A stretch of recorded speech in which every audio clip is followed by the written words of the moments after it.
여러분의 어릴 적 기억을 떠올려 볼까요?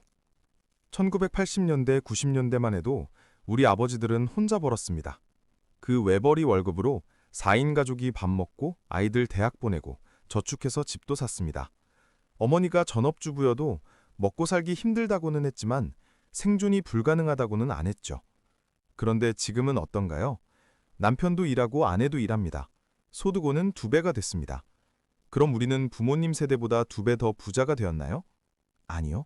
오히려 두 사람이 벌어서 겨우 아파트 대출 이자를 막고 아이 학원비를 내면 남는 게 없습니다. 둘이 버는데 왜 삶은 더 팍팍해졌을까? 이 미스터리의 범인은 여러분의 과소비가 아닙니다. 바로 멈춰버린 가장의 월급에 있습니다. 경제학에는 생산성과 임금의 디커플링이라는 무서운 그래프가 있습니다. 어려운 말 같죠? 쉽게 설명해 드릴게요. 1970년대 이전까지는 기업이 돈을 100만큼 더 벌면 직원 월급도 100만큼 올려줬습니다. 이게 황금기였습니다. 아빠 혼자 벌어도 중산층이 가능했던 이유죠. 그런데 1980년대를 기점으로 기이한 일이 벌어집니다. 컴퓨터가 도입되고 기술이 발전해서 기업은 돈을 200, 300 더 벌게 됐습니다.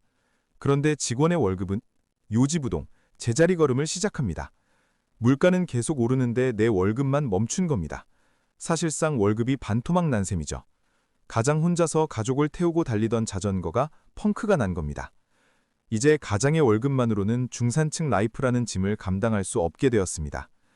이때 사회적으로 거대한 변화가 일어납니다. 바로 여성의 사회 진출입니다.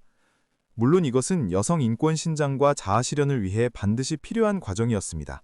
아주 긍정적인 일이죠. 하지만 경제학적 돋보기로 보면 또 다른 진실이 보입니다. 가게 입장에서는 선택이 아니라 생존 전략이었습니다.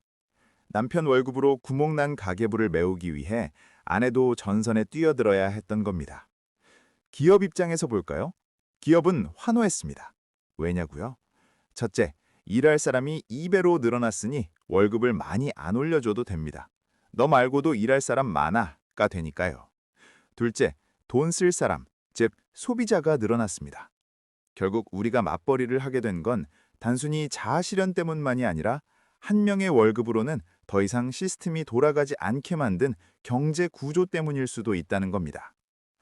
그래도 둘이 버니까 낫지 않나요? 라고 물으실 수 있습니다. 여기서 엘리자베스 워런 교수가 말한 맞벌이의 함정이 등장합니다. 옛날에는 동네에 외벌이가 많았습니다. 집값도 외벌이 소득에 맞춰져 있었죠. 그런데 이제는 옆집도 맞벌이, 뒷집도 맞벌이입니다. 모두가 소득이 2배가 되니 경쟁도 2배가 됩니다. 가장 먼저 반응한 건 집값과 교육비입니다.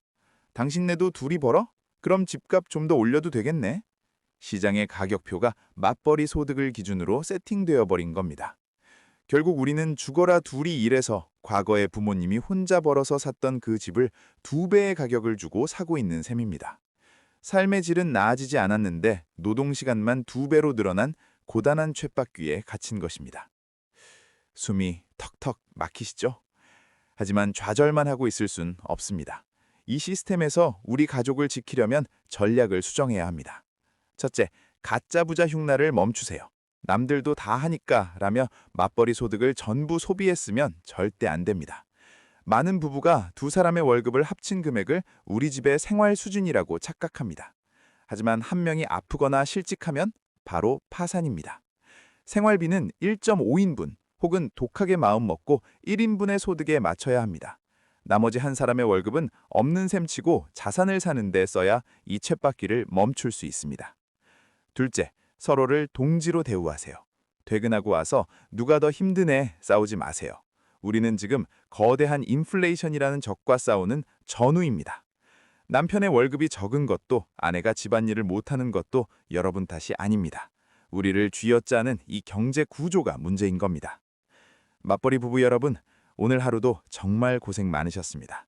여러분이 흘린 땀은 가족을 지키기 위한 위대한 투쟁이었습니다. 하지만 이제는 무작정 달리기만 할 게 아니라 잠시 멈춰서 지도를 봐야 할 때입니다. 노동의 양을 늘리는 게 아니라 자본을 쌓는 방향으로 말이죠. 오늘 쉽게 읽는 경제학은 여기까지입니다. 여러분의 퇴근길이 조금 더 가벼워지길 바랍니다. 구독과 좋아요를 누르시고 다양하고 쉽게 읽는 경제를 만나보세요. 쉽게 읽는 경제학이었습니다. 감사합니다.